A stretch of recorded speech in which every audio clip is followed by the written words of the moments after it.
Live Tamil செய்திகள். பலரின் எதிர்பார்ப்புக்கும் மத்தியில் 2வது ஃபைனலிஸ்டுக்கான தெரிவு சரிகமபாவில் இடம்பெற்றது. அது திவினஸாக இருக்கும் என்றும் எதிர்வு கூறப்பட்டது.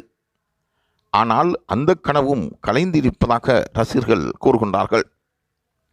திவினஸுக்கென்று ரசிகர்கள் பட்டாளம் உலகம் பூராகவும் அதிகரித்திருப்பதாகவும், அவரின் பாடலை பார்ப்பதற்காகவே பழைய ரசிகர்கள் தொடர்ந்து புதிய காலத்து ரசிகர்களும் அதை எதிர்பார்த்திருந்ததாக கூறப்படுகின்றது.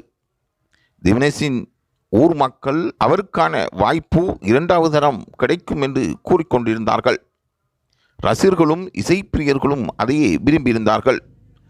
ஊடகங்கள் வாயிலாகவும் கிடைக்கின்ற தகவல்களின் ஊடாகவும் திவினஸுக்கு 2வது ஃபைனலிஸ்ட் கிடைக்கப்பட்டிருக்கும் என்றும் கூறப்பட்டது. ஆனால் அது மெய்மறந்த உண்மையாகவே இருந்து கொண்டிருக்கின்றது. திவினஸின் பாடல்கள் அவர் பாடி முடித்ததும் வாழ்த்துக்களும் அவருக்கான வரவேற்புகளுக்கும் குறைவில்லாமல் வழங்கப்படுகின்றன. ஆனால் இறுதியில் ஏன் அவர் ஃபைனலிஸ்டாக தெரிவு செய்யப்படவில்லை என்று கேட்கும் பொழுது பல காரணங்கள் கூறப்படுவதாக ரசிகர்களும் திவினஸின் ஆதரவாளர்களும் கூறிக்கொள்கின்றார்கள். எல்லா போட்டியாளர்களும் திறமையானவர்களாக இருந்தாலும் திவினஸ் ஆரம்ப காலம் தொட்டி வருகின்ற ஒவ்வொரு நடுவர்களாலும் ஆச்சரியமாக அவரின் பாடல் பார்க்கப்படுகின்றது. ரசிகர்களை பழைய காலநினைவுக்குள் கொண்டு செல்வதில் அவர் அவருக்காகவே ஈடாக இருக்கின்றார். அவரின் திறமை மீது அவருக்கு இருக்கின்ற நம்பிக்கை மீதும் பழைய பாடல்கள் அவரை ஆசீர்வதித்துக் கொண்டிருக்கின்றன.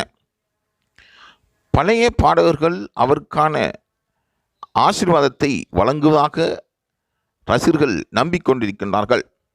புதிய யுகத்துக்கு இளம் சிறுவனின் இந்த பழைய பாடல்கள் உரம் போடுவதாக அவர்கள் கூறுகின்றார்கள்.